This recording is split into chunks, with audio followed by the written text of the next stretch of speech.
Hello, Om Shanti, नमस्ते। मैं हूँ ब्रह्मा कुमारी त्रिवेणी।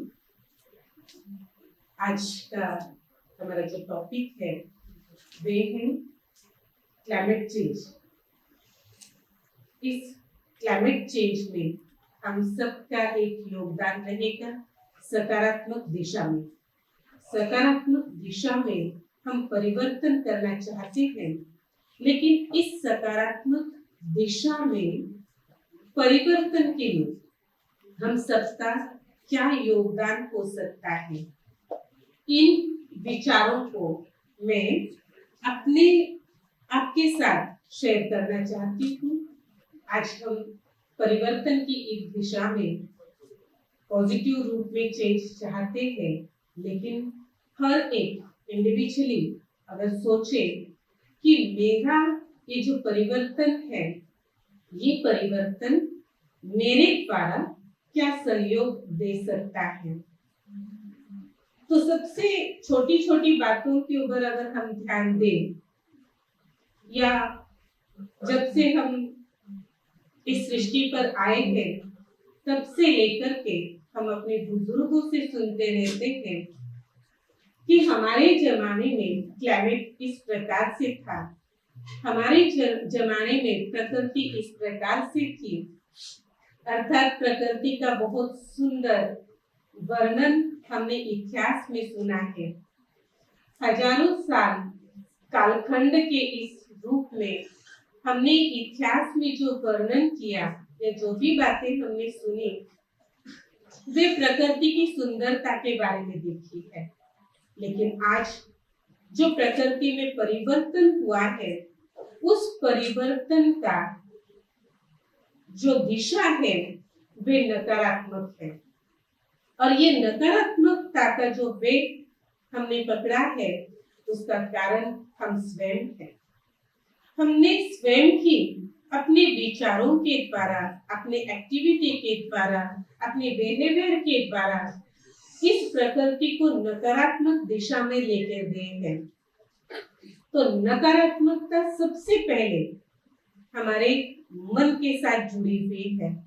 नकारात्मक भावनाएं, नकारात्मक विचार, ये इफेक्ट करता है हमारे बिहेवियर को, हमारे हर एक्टिविटी को।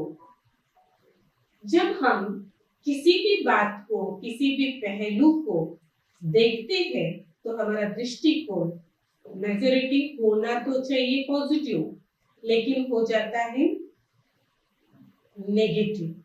हर बात को, हर घटना को हम नेगेटिव दृष्टि से देखते हैं।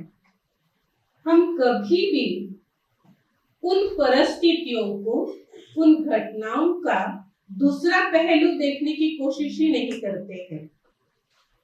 हम इस प्रकार से अपना दृष्टिकोण बना लेते हैं और उसी दृष्टिकोण को, उसी सोच को, मैं ही राइट हूँ, मैं ही सही हूँ, इस दृष्टिकोण के साथ, इस थिंकिंग के साथ जब हम आगे बढ़ते हैं, तो यही कारण है कि हम एक दूसरे को समझ नहीं पाते हैं।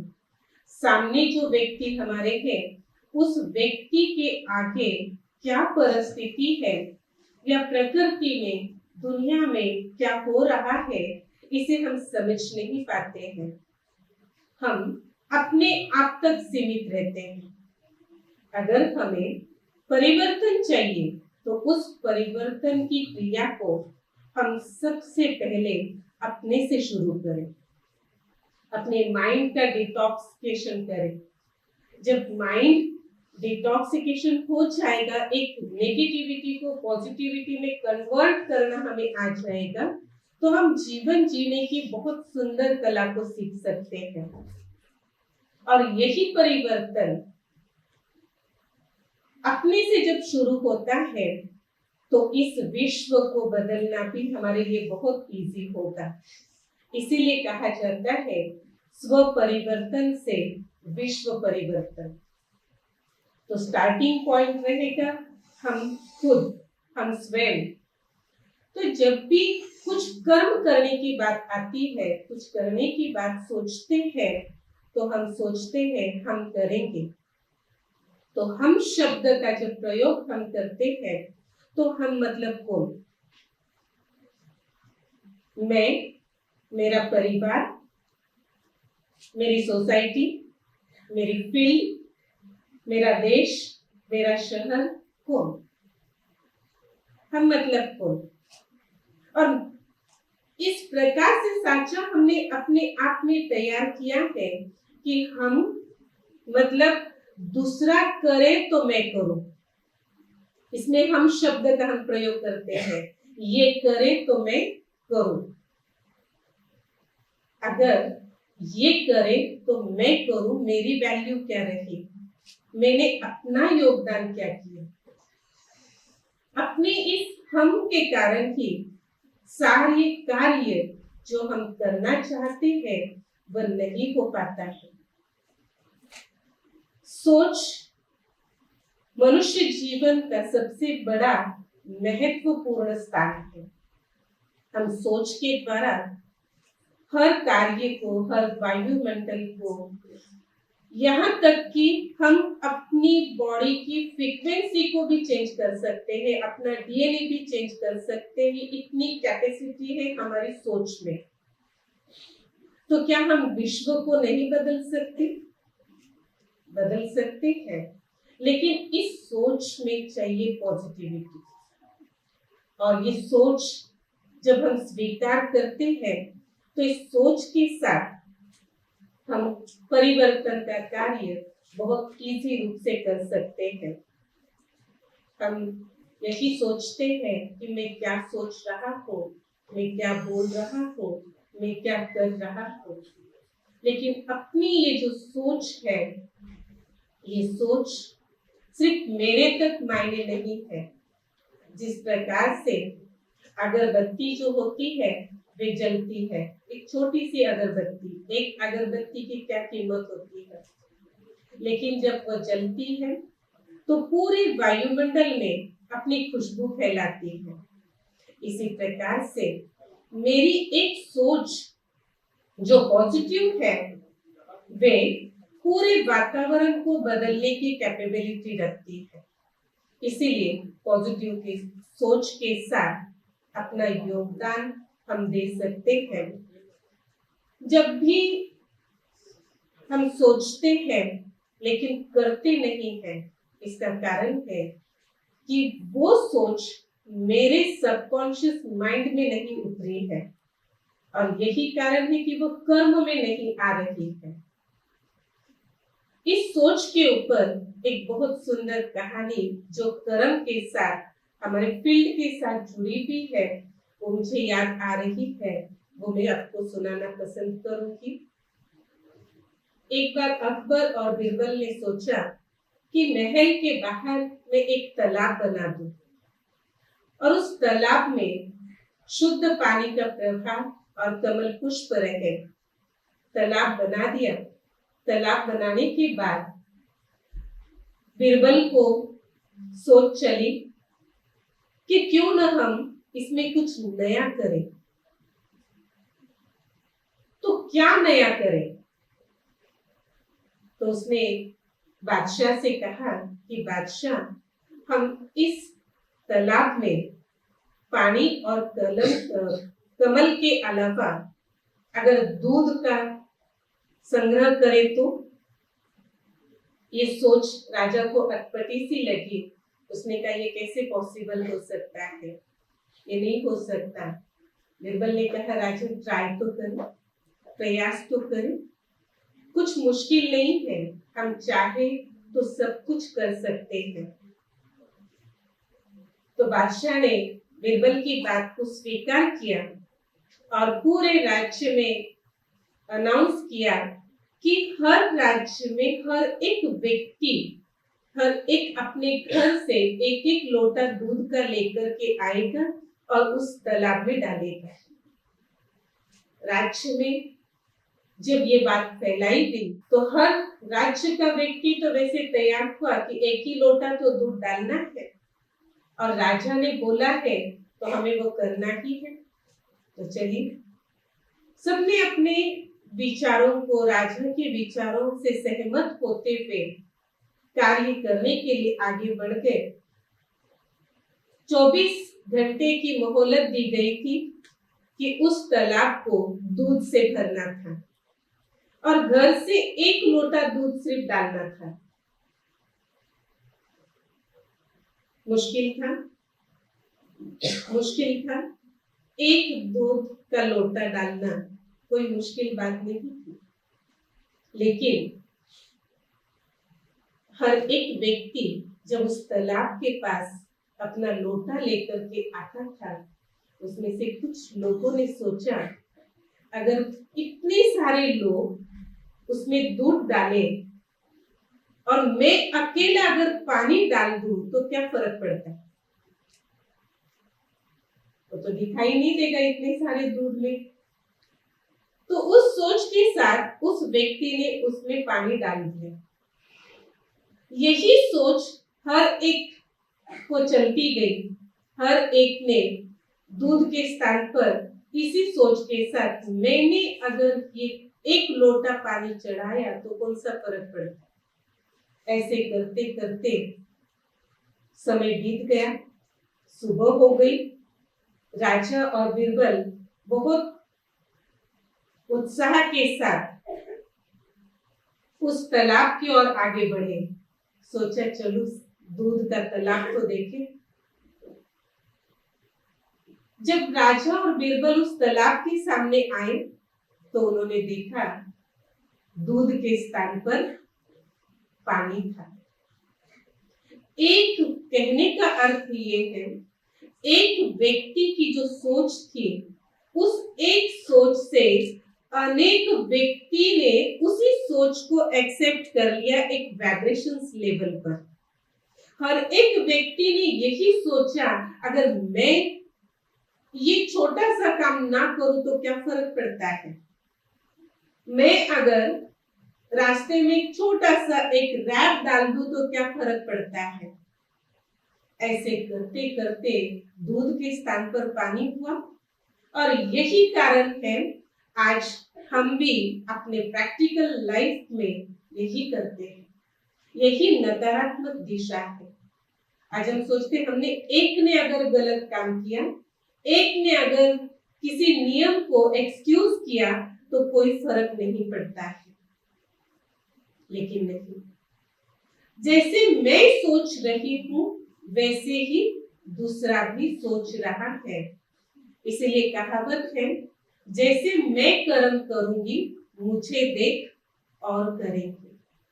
अगर इसे हम फॉलो करें तो हर एक व्यक्ति इस नियम के साथ चलते हुए आज परिवर्तन की इस दिशा को हम पॉजिटिव रूप से परिवर्तन में ला सकते हैं। और इस परिवर्तन की दिशा में जो हम आज फोकस कर रहे हैं क्लाइमेट चेंज का, तो इस क्लाइमेट चेंज में सबसे 2 बातें महत्वपूर्ण मानी जाती है, हवा और पानी की। तो हवा में जो प्रदूषण है, जो अशुद्धता है, वे भी हमारी गलत एक्टिविटी के कारण है, हमारे हर नेगेटिव थॉट्स के कारण है, हमारे लूजनेस के कारण है।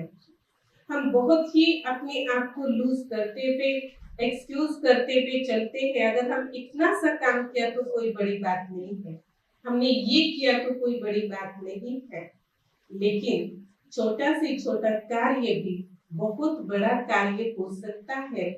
हमारी छोटी सी सोच इस विश्व का भविष्य, अपना भविष्य और आने वाले बच्चों का भविष्य बदल सकते हैं। इसके लिए हमें अपने तरफ से जो योगदान करना है, वे सबसे पहला चरण का योगदान है, हमारी मानसिकता को परिवर्तन करें, अपने मन के विचारों को नेगेटिविटी से पॉजिटिविटी में परिवर्तन करें। दूसरा चरण हवा को परिवर्तन करने के लिए जो आता है, हम हर एक घर में व्हीकल है, व्हीकल चलाते हैं, तो अपने वाहनों का समय पर उसे सर्विस सेंटर में दे, सर्विसिंग नियमित रूप से करें। उस सर्विसिंग का ध्यान रखते हुए ईंधन को भी बचाएं और प्रदूषण होने से हम बचा सकते हैं। जहां पर कम डिस्टेंस है, कम किलोमीटर तक हमें चलना है, वहां पर गाड़ी का यूज न करें, वहां पर हम पैदल जाएं, साइकिल का प्रयोग करें। साइकिलिंग अगर हम करते हैं तो हेल्थ बेनिफिट हमें मिल जाएगा, हमारे हर मसल्स रिलैक्स हो जाएंगे और एक्सरसाइज हो जाएगी और उस डिस्टेंस को भी हम क्रॉस कर सकते हैं, इकोनॉमी भी होगी और प्रदूषण से भी हम बच सकते हैं। इसी प्रकार से आमतौर पे जो पोल्यूशन के नाम से हम जानते हैं, वो पोल्यूशन जो हो रहा है तो उसका कारण गाड़ी की सर्विसिंग नियमित रूप से ऑथोराइज सेंटर में करें, तो हम पोल्यूशन से अपने आप को बचा सकते हैं। पोल्यूशन के नियम, ट्रैफिक कंट्रोल के नियम, इन चीजों को हम फॉलो करते जाए तो हवाओं के प्रदूषण को हम बचा सकते हैं। इसी तरीके से बात आती है पानी की, तो पानी को हम कैसे शुद्ध कर सकते हैं, पानी की अशुद्धता। तो पानी को जितना हम मिसयूज कर रहे हैं उसकी वैल्यू नहीं कर रहे हैं। पानी की वैल्यू करेंगे तो उसकी सेविंग भी कर सकते हैं। तो पानी की शुद्धिकरण के लिए आवश्यकता है रीयूज करें, उसको हम दोबारा फिल्टर करके कैसे अच्छे कार्य में लगा सकते हैं, इसके ऊपर ध्यान रखें। पानी की सेविंग करने से, जैसे आज हम देखते हैं कि नदियों के प्रवाह को बहुत ही कम कर दिया है, नदियों का प्रवाह इतना कम हो गया है, इसका कारण है पोल्यूशन। नदियों के पानी में कारखानों का पानी छोड़ा जाता है, रसायन उसमें मिक्स हुए हैं, अनेक प्रकार की गंदगी पानी में प्रवाहित की जाती है। यहाँ तक कि हम पूजा पाठ करते हैं, कई लोग पूजा पाठ में ध्यान इसमें देते हैं तो सोचते हैं पूजा पाठ से जो सामग्री शुद्ध हुई थी तो वो भी पानी में डालें। तो मैंने देखा कई बार कि नदियों की साइड में बहुत बड़ी बड़ी जाली लगाई है 10-12 फीट की, और उसमें उस साइड में कैमरे भी लगे हुए हैं, लेकिन इसके बावजूद भी इसे चलते चलते कचरा पानी में फेंक देते थे।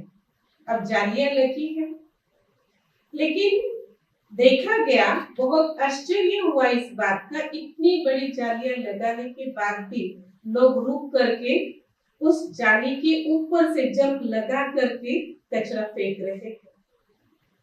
इसे हम एक अलग रिजोनेट कर सकते हैं, अर्थात जो फूल फल जो आप भगवान को चढ़ाएंगे उसे धूप अगरबत्ती के रूप में या खाद के रूप में यूज कर सकते हैं।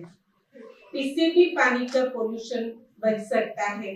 पानी की शुद्धता में हमें उस नदी का एरिया हम कवर कर सकते हैं, उन लोगों को सावधान कर सकते हैं जिससे कि हमें पानी शुद्ध मिले।